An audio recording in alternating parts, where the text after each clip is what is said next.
Welcome to another episode of the ISB show. I'm your host, Sahil, here with Chris. Chris, what does that mean? Who are we talking about today?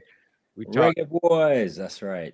Jamaica football. Reggae Boy, Jamaican football, and of course, they were in action tonight about the Nations League, and it was a game in Nicaragua. Chris, have you ever been to Nicaragua? No, I've not. Reggae Boys were in action against Nicaragua, and initial thoughts about this, Chris.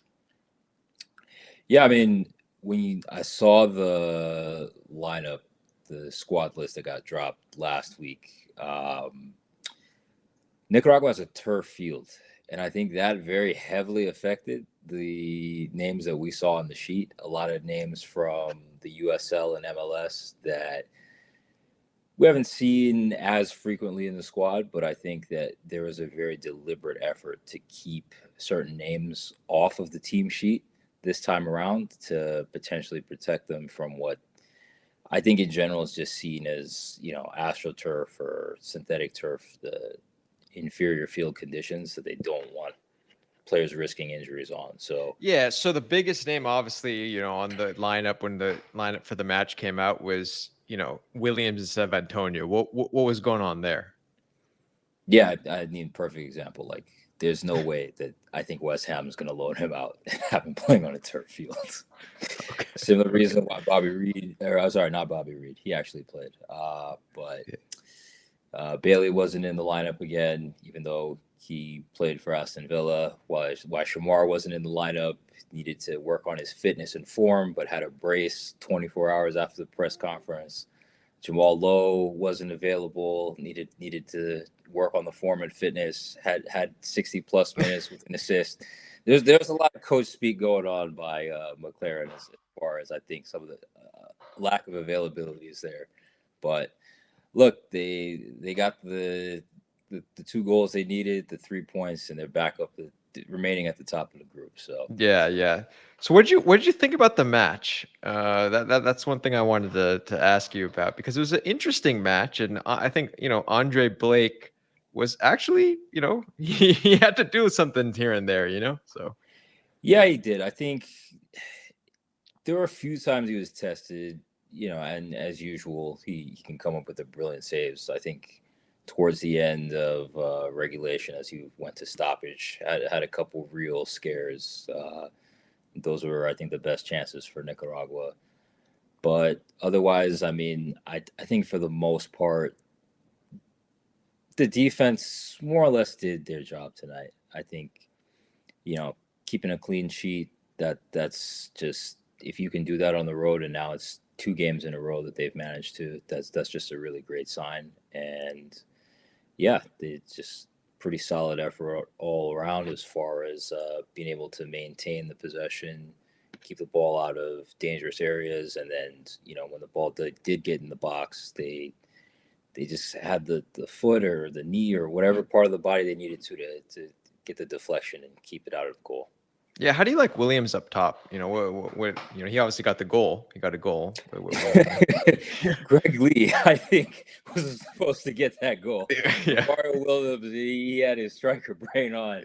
Yeah. Did a little bit of poaching there. Look, Williams, he was a late replacement coming into the match. That's usually he's kind of the 24th or 27th man, depending on the size of the squad. He'll be there in reserve, and hey, he did the job tonight. And I think against Nicaragua, given some of the caliber of the players, that's okay. I don't expect him to be starting in the next game against Honduras. Yeah.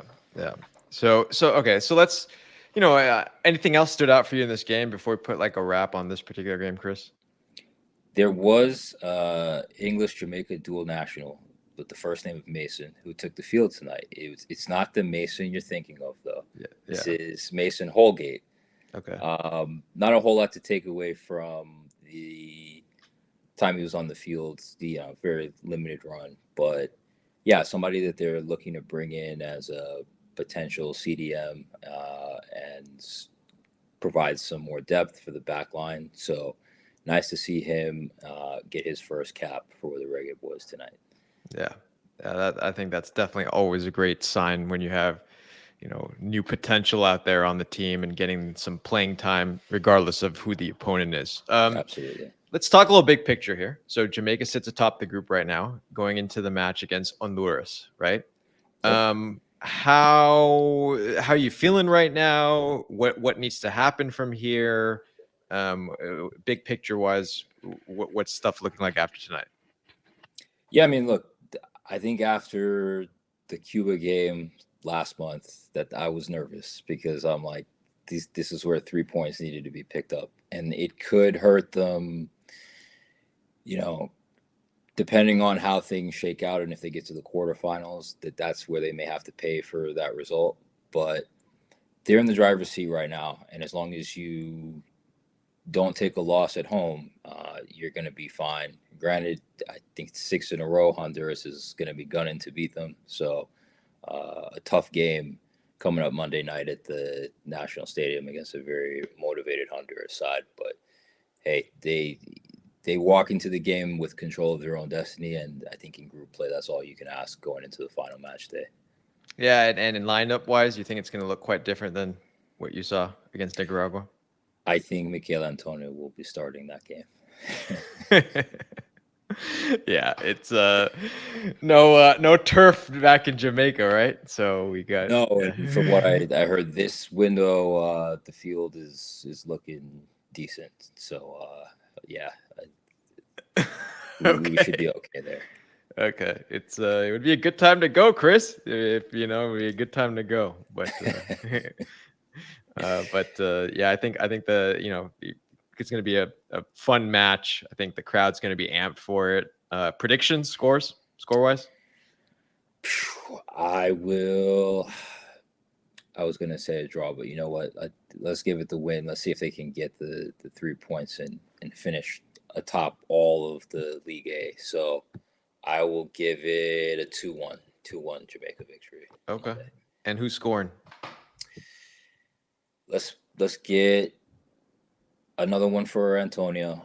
And you know what? I think he'll probably, I'm going to guess he gets the start and maybe gets in his first home match for Jamaica the goal. Let's give it to Mason Holgate. Maybe something off a set piece, a header. Oh, look at that. Look at that for the new boy. The new boy coming up big. So Reggae Boyz fans, I'm sure, are happy after the result against Nicaragua. Give us your thoughts on, some of the performances, what you thought out there. Do you agree with Chris? Do you think it's going to be all wrapped up with Jamaica winning the group? Reggae Boyz fans. And if you're enjoying these videos, please subscribe to the channel. Chris, I'll let you take it away. What you got to say to your boys? Great win tonight, and shout out to Fatal Flair. He's got the official World Cup 2026 song. Go check that out. Believe, Naman.